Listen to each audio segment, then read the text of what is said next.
Esta conferencia comenzará a grabarse. Hola a todos, buenas noches. Bienvenidos nuevamente a nuestra sesión semanal. En este caso nos ha tocado el día de hoy, jueves 16 de junio del 2022. Bienvenidos a todos. Por supuesto, como siempre, una alegría que estén aquí para compartir, en este caso, el tema que hemos elegido para esta noche, porque vamos a estar hablando del alza de la inflación a nivel mundial y los efectos que esto genera en el mercado. Vamos a hacerlo, obviamente, entre teórico y práctico. Vamos a ir mostrando los efectos y, por supuesto, también viendo la teoría, viendo los números, haciendo comparaciones y, obviamente, viendo cómo va cada país, porque no todos están en la misma situación. Este seminario es organizado por New Capital Securities. Son seminarios gratuitos de libre acceso y están siempre invitados a participar en cada uno de ellos. Son 2 a la semana. Bien. Este es el mail del área de soporte de New Capital, support@newcapital-mediosec.com. Ante cualquier duda, por supuesto, pueden comunicarse por ahí. Me voy a presentar. Mi nombre es María Emilia Jiménez, soy técnica en gestión financiera, swing trader, trader especialista en lectura de mercados y coach de trading. Tienen ahí en pantalla mis redes sociales por si quieren también contactarse conmigo, hacerme alguna pregunta y por supuesto seguirme en las publicaciones que voy haciendo, ya que voy dando datos, información, gráficos interesantes que les va a ayudar a comprender un poco más lo que se habla aquí cada semana, ¿sí? Vamos a empezar entonces hablando de estas alzas de inflación. Primero yo quiero mostrarles una página, ahora la voy a buscar, un momentito.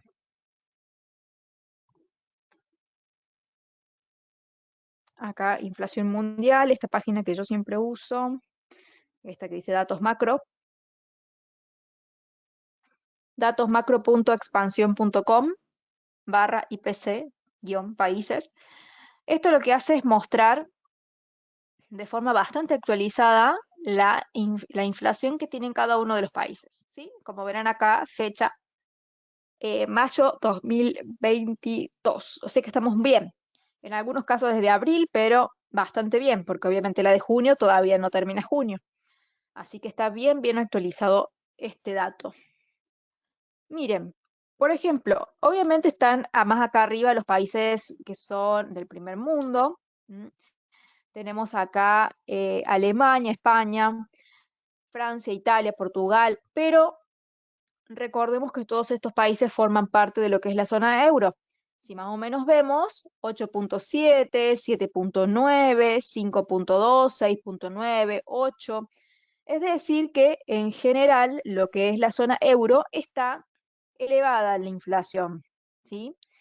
Después tenemos, por otro lado, Reino Unido, que está con un 9%, lo cual es bastante ya, muy cerca de pasar a ser 2 cifras la inflación.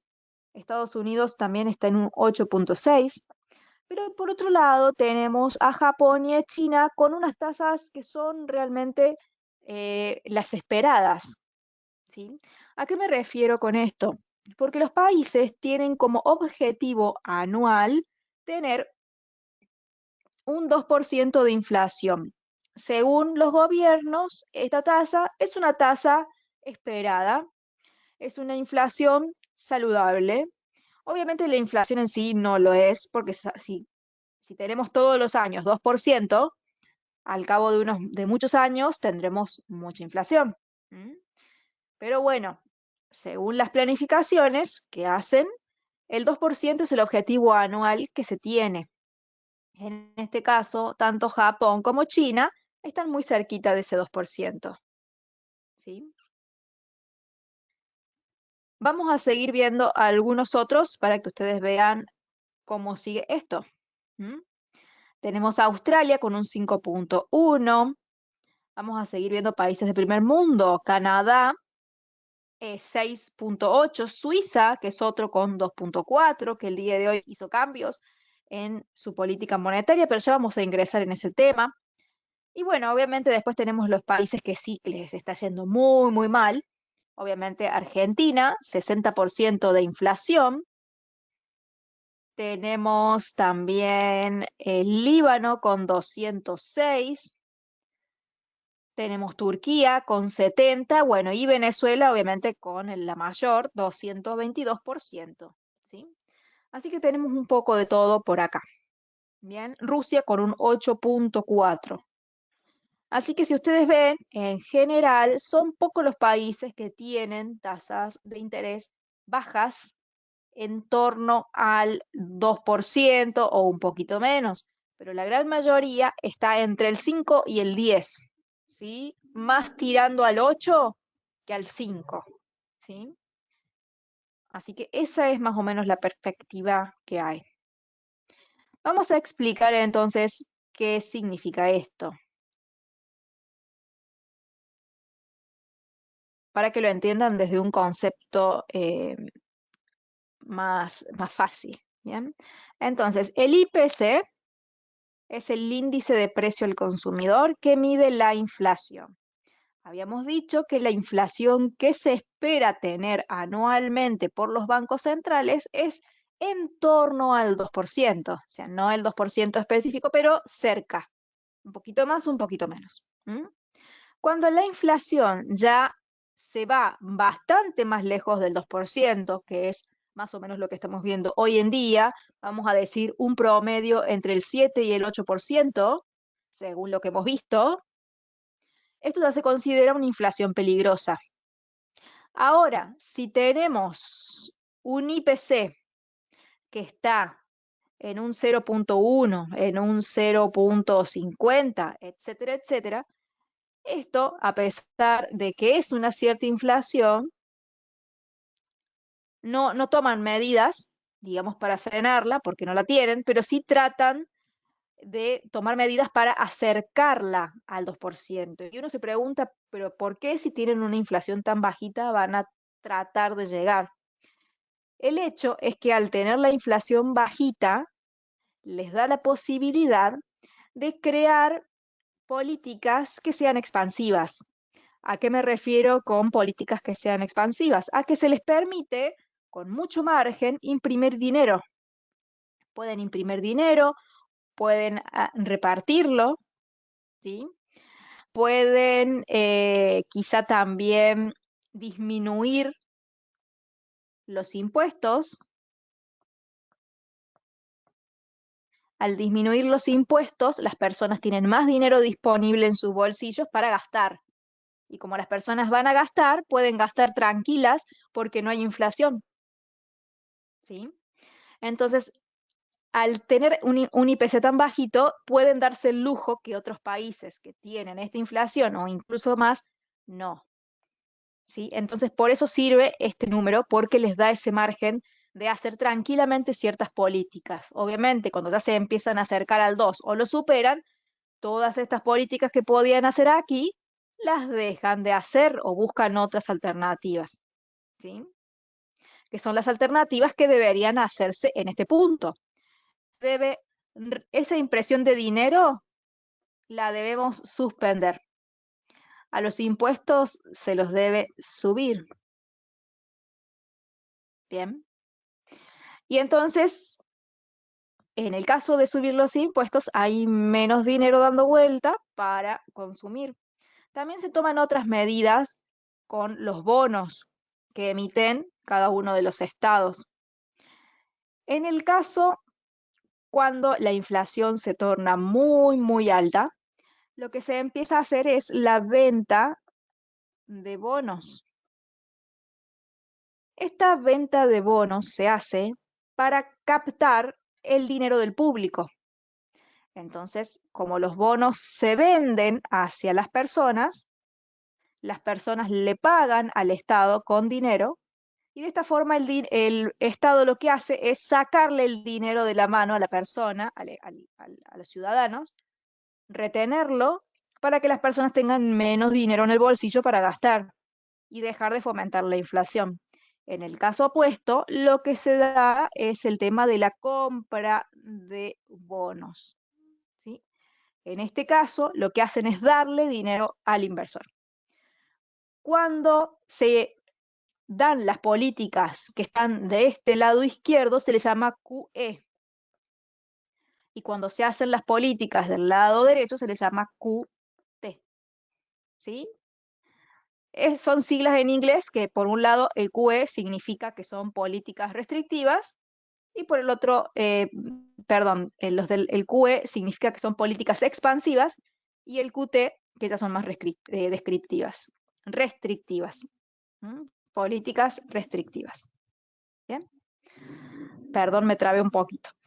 Bien, eso es entonces con respecto a la inflación esperada. Ahora, nosotros tenemos que saber que el mundo está del lado derecho, está en esta situación.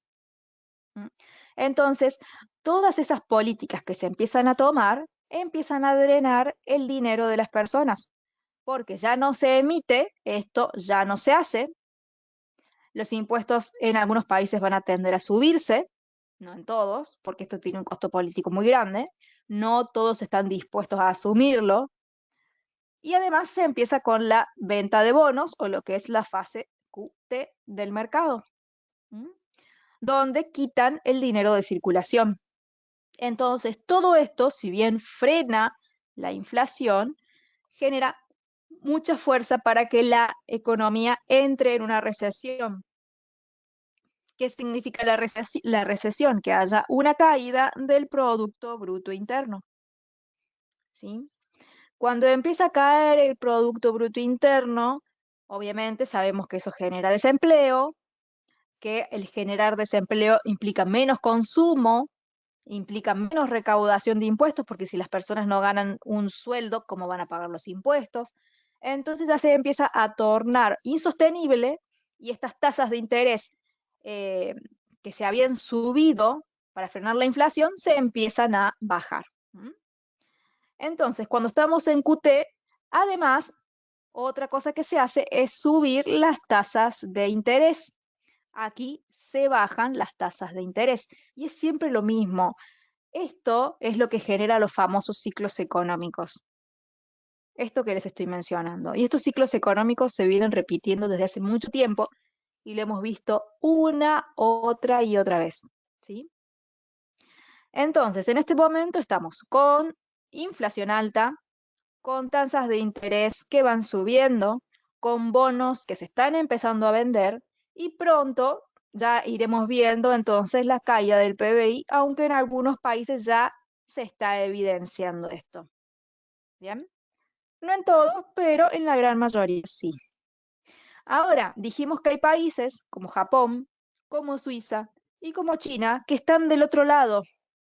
Entonces, al estar del otro lado de la situación, ellos pueden permitirse todavía seguir imprimiendo dinero, mantener los impuestos bajos, comprar bonos, es decir, tomarse en una dirección de políticas QE, es decir, políticas expansivas, por lo cual van a seguir aumentando la presión para una economía hacia el alza y por lo tanto obtendrán como resultado un aumento del PBI. O sea que seguirán en crecimiento cuando otros países tiendan a entrar en recesión por estas políticas particularmente.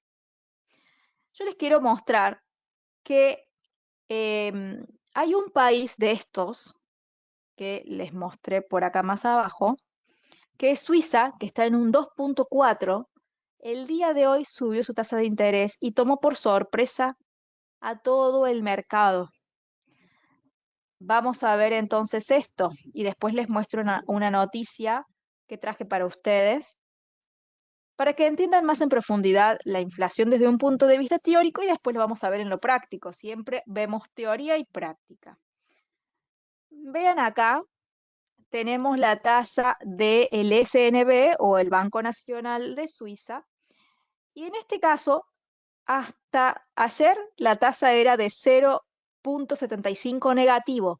ahora es 0,25, es decir, que aumentaron la tasa en un 0,50, lo cual es bastante agresivo para ser la primera y de la nada y sin avisar.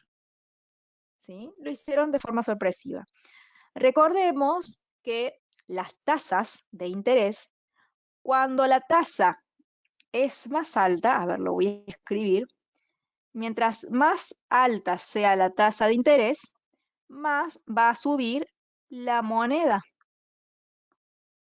porque se vuelve más atractiva debido a que aumenta su rendimiento.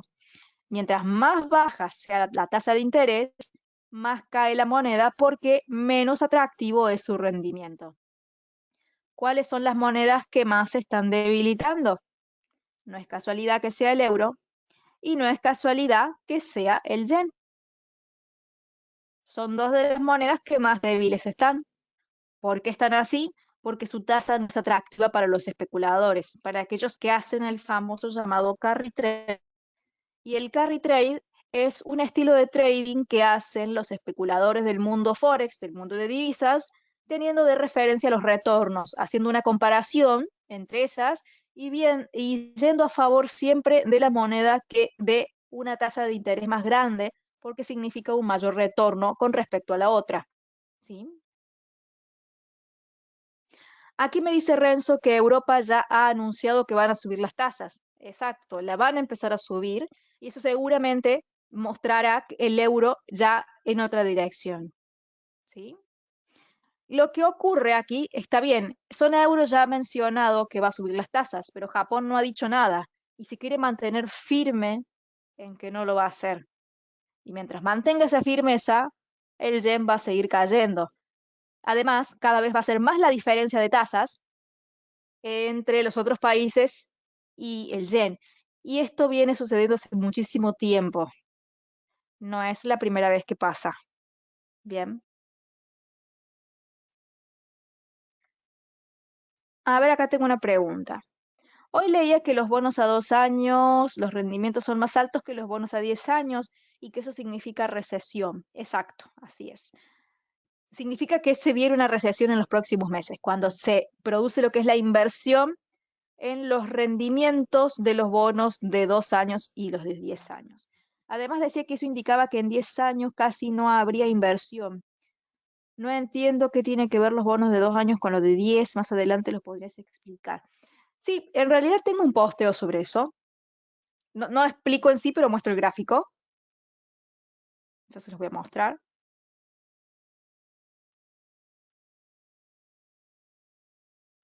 Y lo explico. A ver, por acá debe estar. De paso les muestro mi canal de Instagram, Emilia-trader, para que puedan seguirme. Voy a borrar esto que quedó por acá. A ver, por aquí lo tenía. Es un indicativo de recesión. Acá. La inversión de la curva de rendimiento de Estados Unidos está a la vuelta de la esquina. Espere una recesión de 6 a 12 meses a partir de ahora. Y acá les muestro cuando esto ha sucedido. Acá, cuando se produce esa inversión, viene la recesión, que es la línea gris. Se produce la inversión, recesión. La inversión, recesión. Aquí, por poquito, cuando fue la crisis de la pandemia, ¿sí? Por poquito no se revirtió, pero hubo una pequeña crisis, ¿sí? Y aquí ahora, bueno, este gráfico obviamente es hace 14 semanas, es de hace bastante, ya eso ya está. Lo tomo como referencia porque obviamente para explicar sirve. Este es un gráfico del día 7 de marzo. Ahora, esto en cuanto ya esté por acá abajo, va a venir entonces este periodo gris, que son las recesiones. Entonces, ¿qué significa esto? Está explicado aquí al lado. Dice, cuando es más caro financiarse a corto largo que a largo plazo, se rompe el eje cero y se da la recesión económica. Es eso, porque es más caro financiarte a corto plazo que a largo plazo, cuando en realidad siempre es al revés. Por ejemplo, si uno va a comprar una heladera para su propia casa y le dice, al vendedor, ¿qué planes de cuotas tenés? Y te dice, bueno, te sale $5.000 si lo pagás en 6 meses, pero si lo pagás en 3 años te sale el doble. Entonces uno se espera eso de decir, bueno, mientras más rápido lo pague, menos pago. Ahora, si tardo más, y sí es obvio que me van a cobrar más, se sobreentiende porque pasa más tiempo. Acá pasa al revés. Me conviene financiarme a 10 años que en vez de financiarme a 6 meses. ¿Sí? Es ilógico. Bien.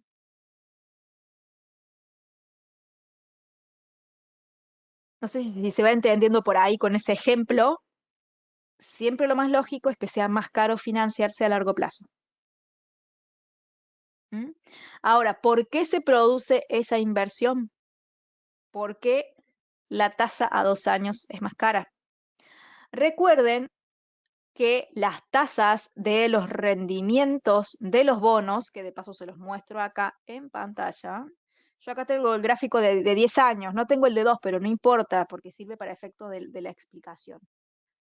Mientras más aumenta el rendimiento, significa que se está esperando que haya un aumento de tasas muy grande. ¿Sí? Obviamente no va a ser lo mismo a 2 años que a 10, porque el efecto de las tasas altas se van a ver más cerca. Entonces, hay expectativa de que las tasas suban y además, como se va a empezar a vender bonos por parte del Estado, que es lo que expliqué acá, se empieza a vender bonos, empieza a subir el rendimiento de esos bonos que se venden. Y de esa forma, los inversionistas se ven atraídos por ese rendimiento tan alto a adquirir esos bonos. Entonces, se sacan de encima todos los bonos, pero se tornan más atractivos los de 2 años que los de 10, porque hay más incertidumbre ahora. En 10 años se espera que esta crisis ya esté más normalizada, pero en estos próximos años, cuando uno habla de cuál es la expectativa para tu 2023, todos dicen que económicamente seguramente es un desastre. Ahora, ¿cuál es tu expectativa para el año 2030? Ah, ya no sé qué puede pasar. ¿Se entiende? Es eso. ¿Mm? A corto plazo se genera tanta incertidumbre que aumenta el rendimiento del bono de 2 años. Entonces, es ilógico que financiarme en 2 años sea más caro que financiarme en 10. ¿Mm? Al tornarse eso tan ilógico, es que se denota que el grado de incertidumbre es tal que ya hasta lo más lógico no se cumple. ¿Sí? Y eso es una señal de recesión. ¿Mm? Y la razón por la que se da es por lo que acabo de explicar. ¿Mm? No sé si esa pregunta me la hiciste antes. Se venden todos, pero las personas compran más rápido los de 2 años. Todos se venden. ¿Mm? Y aparte es por la expectativa, más allá del bono, es porque se compra el de 2 años. ¿Mm? Entonces sube mucho el rendimiento porque es el más atractivo, porque el problema está en el corto plazo. ¿Sí? Es todo por el sentimiento de los inversores. Así que estén siempre atentos a eso. Está esta publicación, que la pueden ver, a esa curva, o si no directamente hacen una comparación entre la tasa de 2 años y la tasa de 10 y van viendo. ¿Mm? Pero siempre cuando el mercado está tranquilo es más caro financiarse a largo plazo. Y a corto plazo no, porque a corto plazo se espera que está todo bien. Como la economía marcha bien, está todo tranquilo, yo confío que de acá a 2 años la cosa va a estar bien o que de acá a 6 meses no va a haber ningún problema. Pero de acá a 10 años, es que no sé cómo va a estar de acá a 10 años. No me puedo confiar tanto de dar un préstamo a tanto plazo porque ahora estamos bien, mañana no se sabe. Entonces te lo encarecen. También son los mismos bancos los que encarecen, los mismos comercios van encareciendo sus precios y los encarecen ahora porque tienen miedo ahora. Está todo relacionado al sentimiento que se genera en torno a eso. ¿Sí? Japón tiene una situación muy crítica yo les quiero mostrar la inflación histórica de Japón.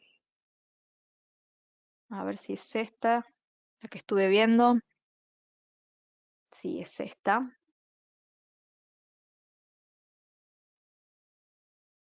Me parece que no.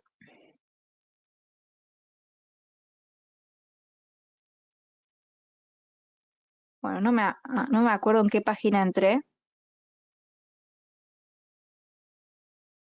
pero lo que les quería mostrar es que Japón tiene hace muchísimo tiempo una inflación muy bajita. A ver si no me voy a mandar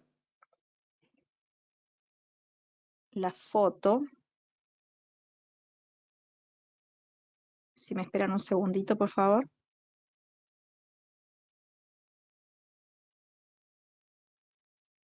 Si no, lo que puedo hacer después es subirla a mis redes, más o menos para no demorar con esto. Les digo, desde el año 1999 hasta el 2021, desde el 99 hasta el 2021, la inflación estuvo negativa y estuvo en muy pocos periodos, ¿sí? Con una inflación que esté positiva, ¿sí? Yo la voy a ir subiendo ya mismo a mi canal de Facebook, porque obviamente este es un dato que quiero que lo vean, ¿sí?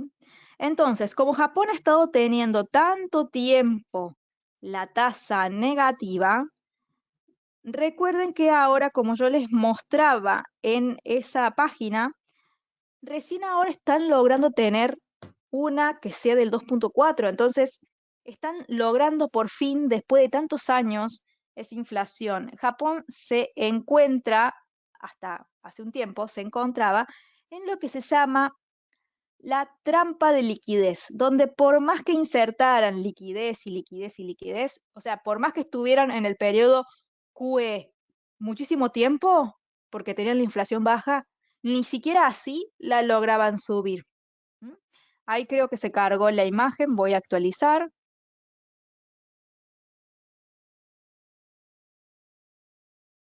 y les muestro este dato. ¿Mm? Miren ustedes acá lo que son las inflaciones de Japón desde el año 99. La mayoría de los números son o negativos o bajitos, muy, muy bajitos. Estuvo en 2,76 en el año 2014, estuvo en 1,38 en el 2008 y el 2008 fue una crisis mundial. ¿Mm? Y ni así llegó al 2%. Lo tuvo una sola vez durante un año. Bien, entonces Japón, que recién está llegando a tener esta inflación de un 2.4, todavía no está queriendo subir su tasa, pero todo el resto del mundo lo está queriendo hacer. Entonces, esto, lamentablemente, hasta que no tome la medida, va a condenar al yen a mantenerse débil. Y esto, como les digo, no es la primera vez que pasa, ya se ha visto esto de las tasas altas. Les estoy hablando de hará, por ejemplo, habrá sido en 2017, 2018, obviamente no recuerdo bien la fecha, pero recuerdo muy bien que las tasas de Australia, de Nueva Zelanda, estaban en un torno al 2% y la tasa de Japón era del menos 0.10, la misma de ahora. Ya esto ya ha pasado, ¿sí? Así que para que lo tengan en cuenta también. ¿M? Van a empezar a ver muchas noticias de que Japón está al borde de la quiebra, que el Banco Central de Japón tiene que hacer algo, que el yen está cada vez más débil, y todo se debe a esto, a lo que es, como estamos en un mundo globalizado, cuando algunos suben la tasa y otros no la hacen, los países empiezan a estar en diferentes situaciones. Algunos crecen, algunos entran en recesión y empieza la competencia. ¿M? Esta competencia que se ve aquí. No hay congruencia. O todos van por un lado o todos van para el otro.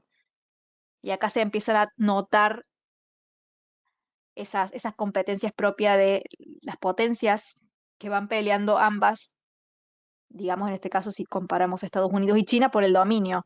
Tenemos a China con una tasa de inflación baja que puede permitirse crecer y Estados Unidos no, tiene que ir a recesión. Entonces, eso para que lo tomen en cuenta.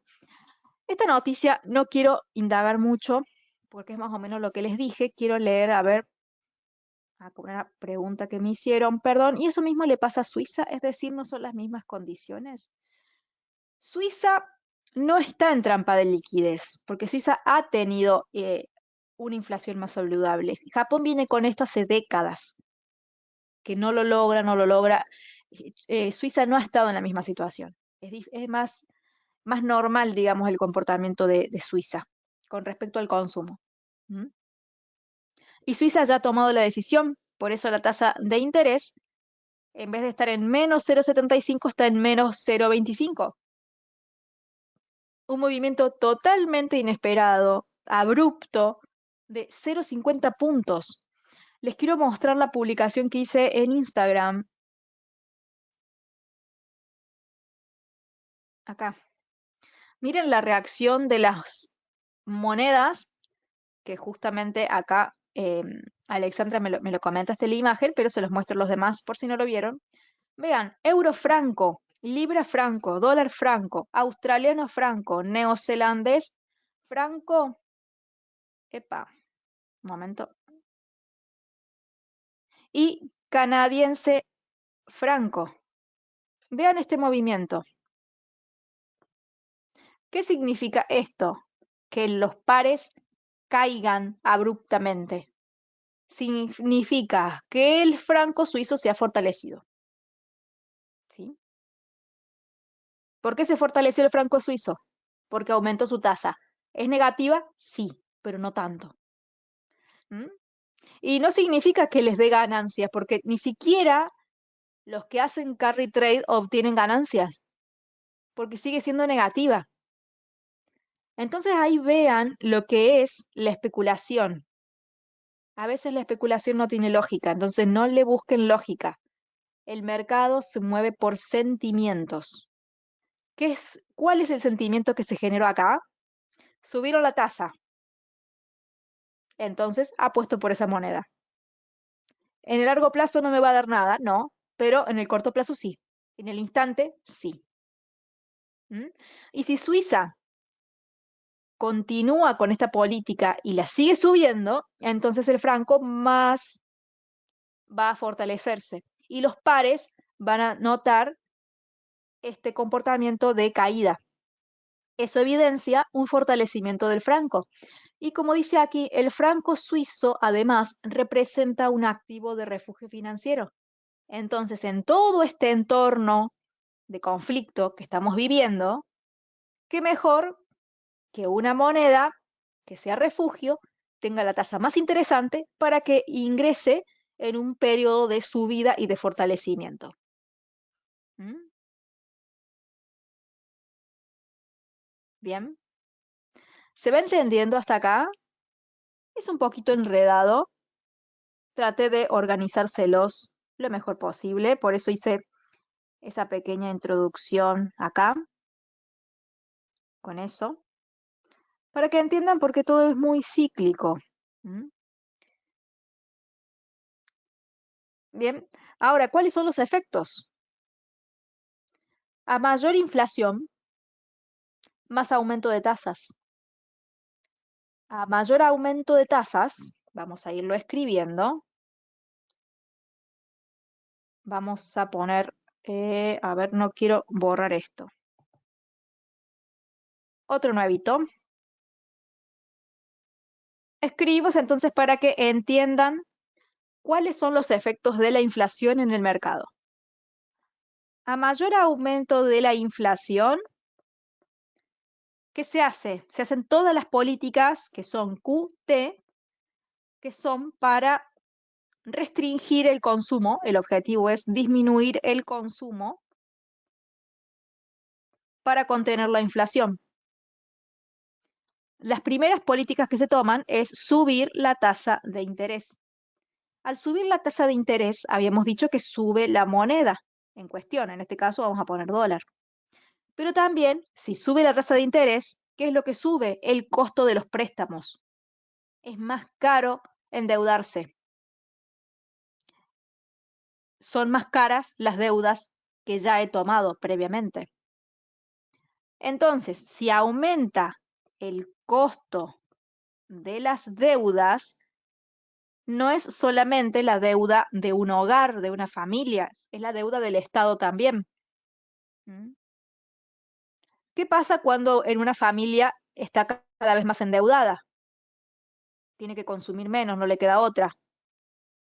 Cuando vaya al supermercado, en vez de comprar 20 cosas, tendrá que comprar 10, porque hay una deuda que hay que pagar.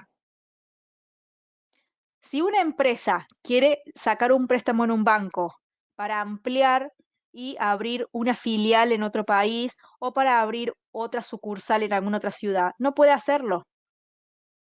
O porque no le dan el préstamo o porque es tan caro que no lo puede pagar y no tiene sentido. O esperará un mejor momento para sacar ese préstamo. Entonces disminuyen las inversiones. Si disminuyen las inversiones y disminuye el consumo, entonces las empresas no se van a ver motivadas. Primero, no pueden expandirse y segundo, si no tienen consumo o si hay menos consumo, ¿qué pasa? Disminuyen las ventas de esas empresas. Si disminuyen las ventas, disminuye la producción. ¿Para qué voy a producir tanto si no vendo lo que yo quiero? ¿Sí? Todo lo que se produce disminuye. ¿Mm? Si disminuye la producción, entonces ¿para qué voy a tener tantos empleados? Disminuyo el empleo. ¿Mm? Y si disminuyo el empleo, como no hay dinero, hay menos consumo. Y se empieza a armar una rueda que tira todo hacia dónde? Hacia la disminución del Producto Bruto Interno. Si disminuye la producción del Producto Bruto Interno, disminuyen las ventas, disminuyen las inversiones, disminuye la producción, ¿qué va a caer? Las acciones. Las acciones representan al mundo empresarial. Si el mundo empresarial está deprimido porque no vende, porque no puede producir, porque no puede invertir, entonces las acciones caen, las bolsas caen, todo el mercado de rentabilidad variable, el mercado de riesgo, cae. ¿Y qué se fortalece? El mercado de refugio financiero. Bien. ¿Cuál es el mercado de refugio financiero que se fortalece? El oro y todas las materias primas, pero que son metales preciosos, como la plata, platino, paladio, pero principalmente el oro.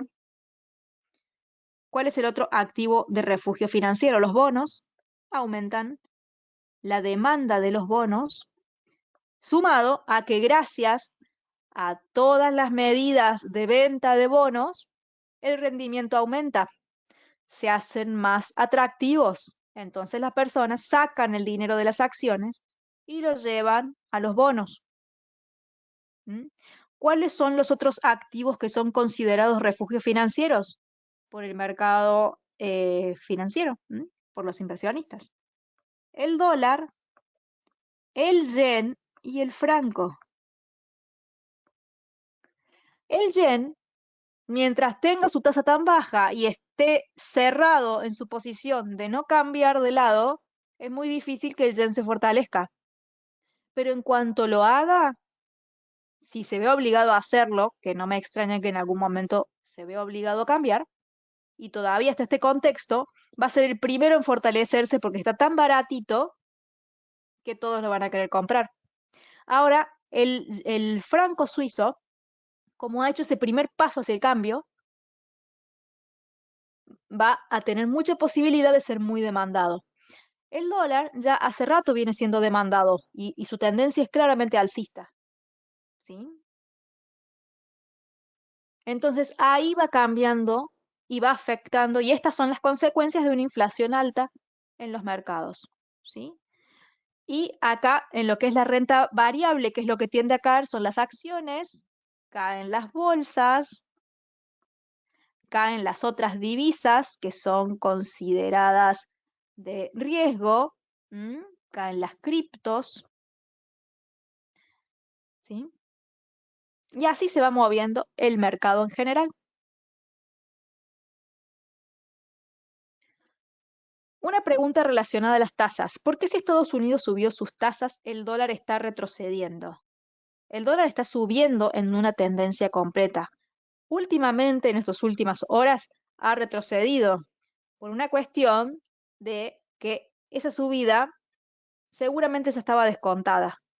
Son retrocesos que va a tener, porque siempre los va a tener, pero la tendencia alcista es la general y es la dominante de momento. ¿Mm? Ahí se los muestro.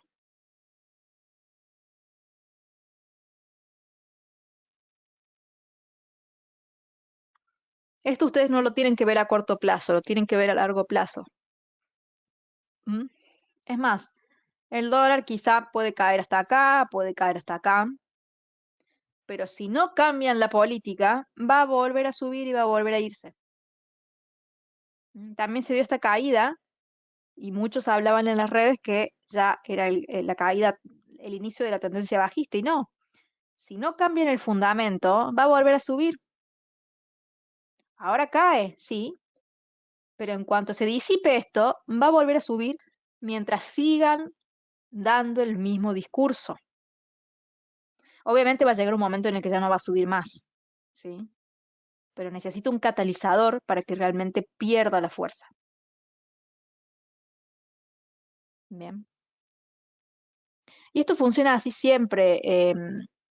Lo vengo viendo hace muchos años a este funcionamiento e incluso funciona así desde mucho antes de que personalmente yo entrara al mercado. He visto hacia atrás, he ido estudiando los mercados en lo que son los procesos históricos que se han dado y son cíclicos. Justamente eh, esto es lo que genera los ciclos, la inflación y cómo la manejan. Bien. ¿Hasta acá alguien tiene alguna duda? Se me fue rapidísimo, la verdad, el seminario.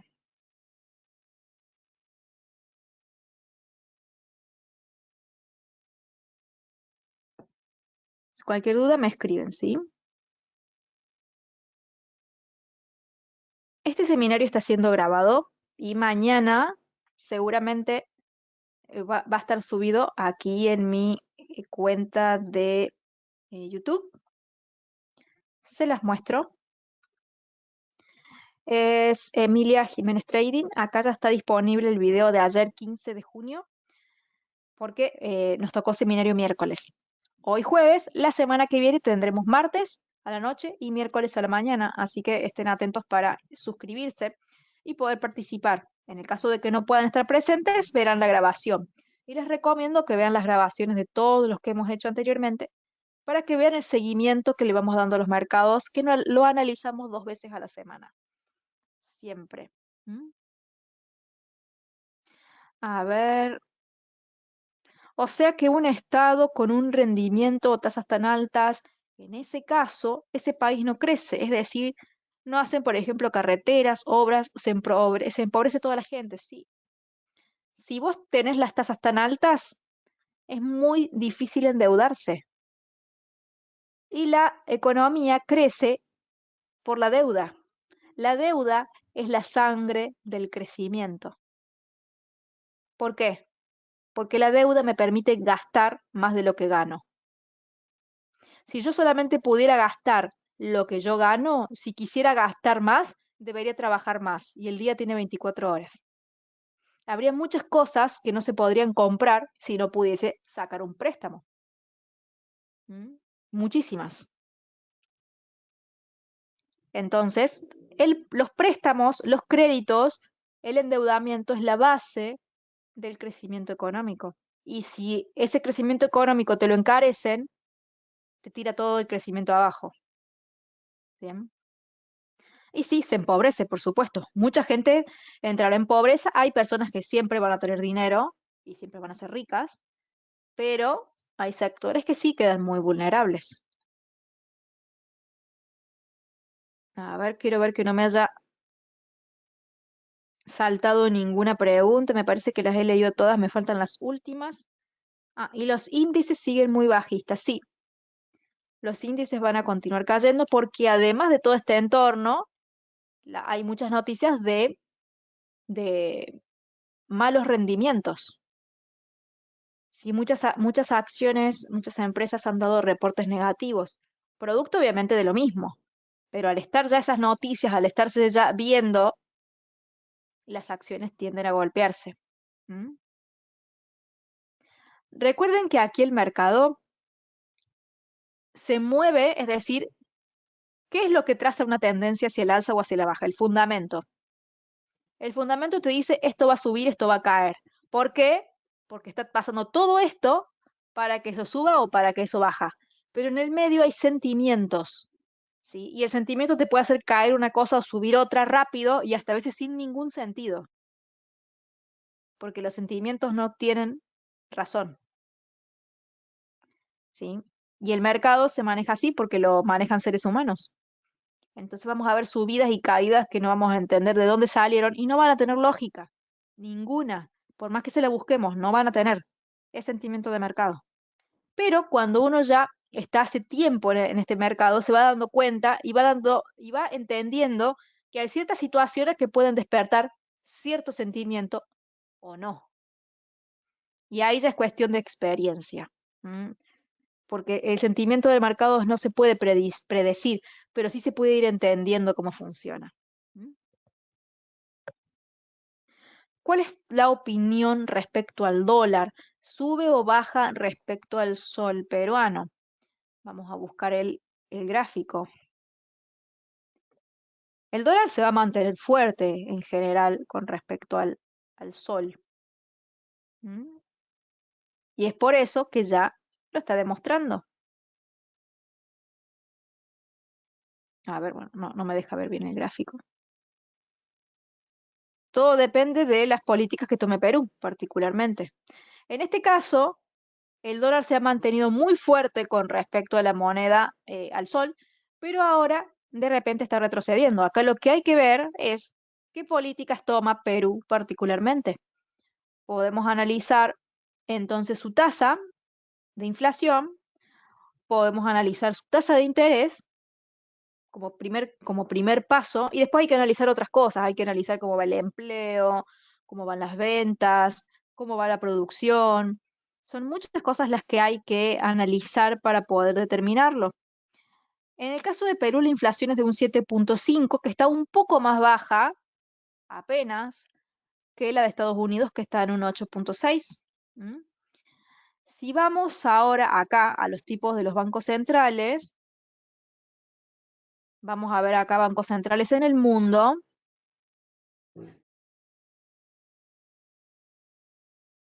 Y ahora vamos a buscar acá en América.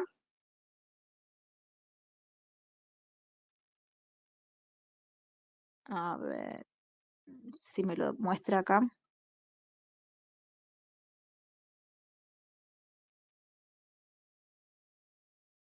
No me muestra la tasa. Perdón, acá está. Tipo actual 0,25. A ver si está bien. Si no, lo buscamos por acá, que vamos a estar un poco más. Pero eso es lo que hay que ir buscando, ¿sí? Ustedes acá pueden ir buscando la tasa y si ven que la de Estados Unidos está más alta que la de Perú, entonces en ese caso se va a ir el mercado a favor de la tasa que esté más alta, ¿sí? Entonces en este caso, si ese dato es correcto, el mercado se iría a favor del dólar. ¿M? Es decir, que aumentaría. Sí, 0,25, está bien. Es bastante baja la tasa por la inflación que hay, ¿eh?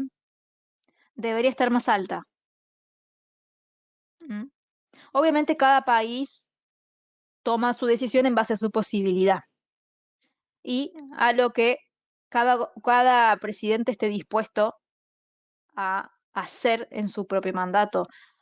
Esto parece que fuese simplemente matemáticas. Bueno, tenés esta inflación, pon esta tasa. Tenés este empleo, pone esto. Y no es así. Hay variables que no se pueden medir, que son imposibles. La parte social, la credibilidad que tenga el mandatario,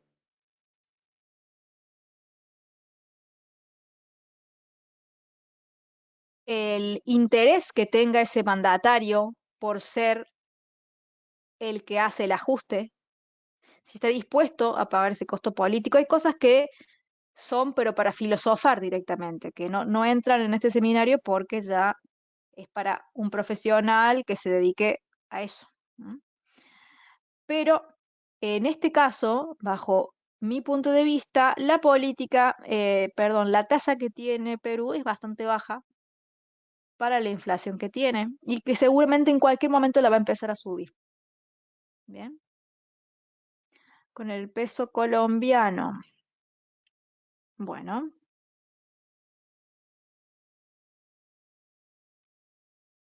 un momento.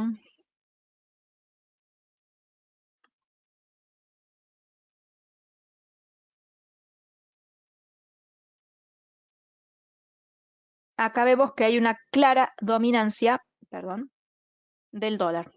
¿Mm? Vamos a buscar acá Colombia y la tasa acá está bastante más alta que la de Estados Unidos y vamos a ver cuál es su inflación. 9,2. Está un poco más alta y la tasa está bastante más. Pero en este caso está bien que esté esta tasa, porque en realidad cuando uno ve, deberían estar bastante similares, porque la tasa de inflación es cómo se devalúa el dinero y el otro es lo que cuesta la financiación. Entonces, si hay un desfasaje, la inflación sigue ganando. ¿Bien? ¿A qué me refiero con esto? ¿De qué me sirve a mí prestar $1.000 a una persona y dárselo en un periodo de un año? ¿Sí? Si en ese año yo voy a tener una inflación del 10%, significa que cuando la persona me devuelva los $1.000, supongamos que yo no le cobro ningún interés, nada, cero de interés le cobro. Y le digo, bueno, te presto $1.000, al cabo de un año devuélvemelos. Y hay una inflación del 10%. Me va a dar esos $1.000, pero valen 10% menos. Ahora, supongamos que la tasa de interés está en un 4%.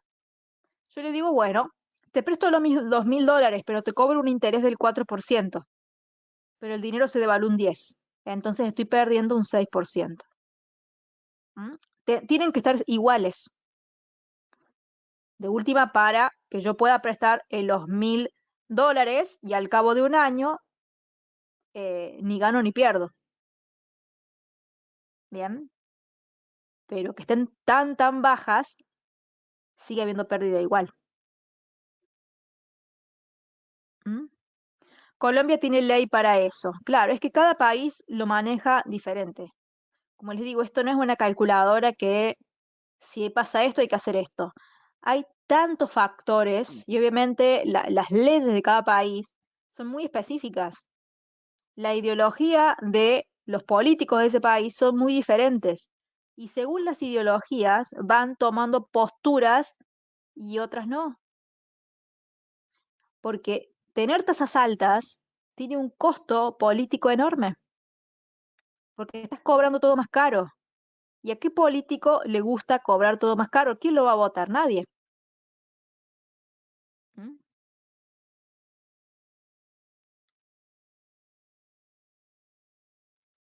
¿Sí?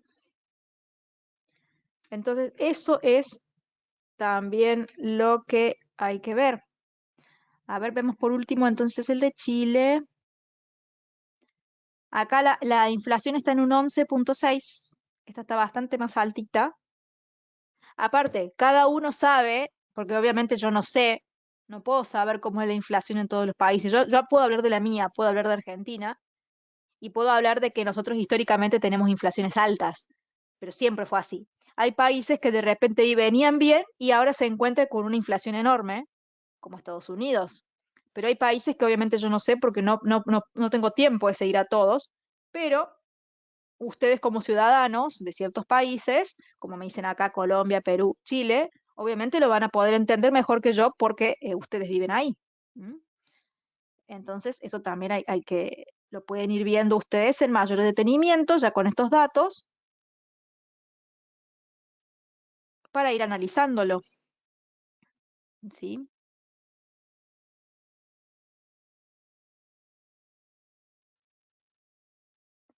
En un 0,75 está la tasa y la inflación está altita.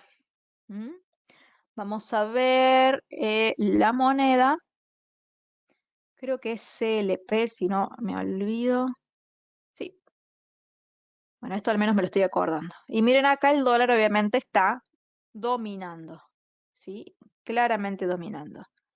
En los casos que tienen tasas bajas, es más difícil que le ganen al, al, al dólar, simplemente desde un punto de vista de las tasas, que es el punto de vista del carry trader, que es aquel que saca ventaja de las tasas, nada más. ¿Mm? Ahora hay otras variables que hacen que las monedas sean más demandadas o no. Estados Unidos tiene un dólar que es considerado activo de refugio financiero.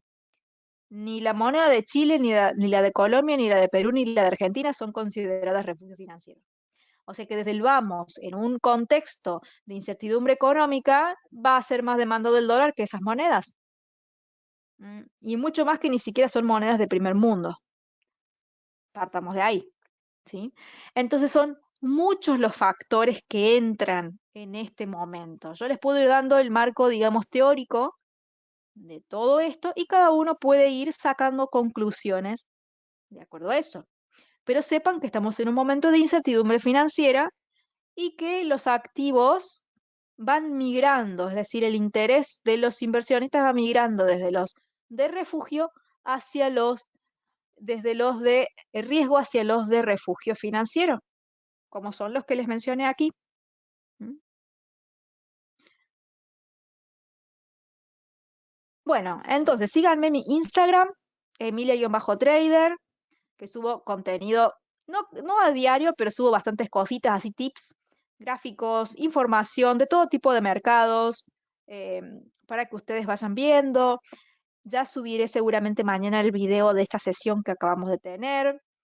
También les dejo para que lean esta noticia que está aquí en mi canal de Facebook, Emilia Jiménez Trading, que es esta noticia que dice, los bancos centrales retoman su lado hawkish para luchar contra la inflación. Hawkish es esta postura rígida de tomar decisiones basadas en el plan de combatir la inflación.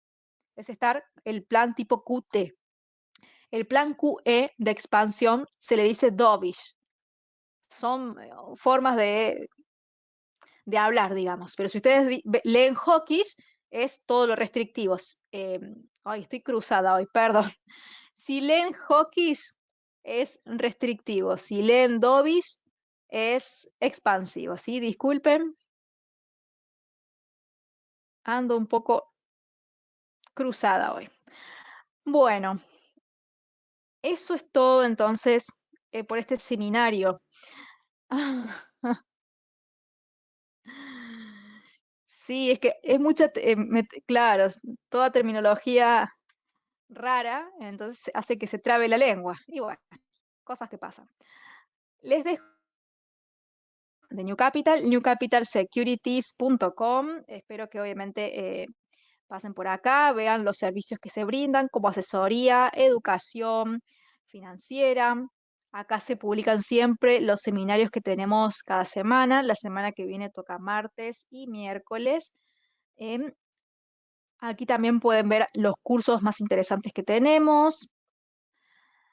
Aquí está la parte de las suscripciones, donde está el reporte diario. Ustedes completan sus datos, le dan clic al botón enviar y van a empezar a recibir diariamente este boletín financiero que trae todas las noticias y análisis de 15 activos diferentes a diario.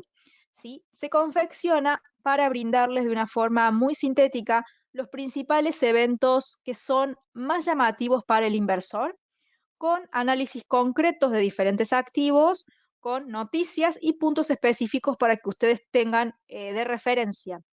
Y además, eh, Aquí está al lado esta solicitud de cuenta demo que se hace completando los datos y dando clic al botón enviar para que les llegue un email y ustedes puedan instalar esta plataforma que se llama MetaTrader 4 para que ustedes empiecen a trazar líneas y a practicar.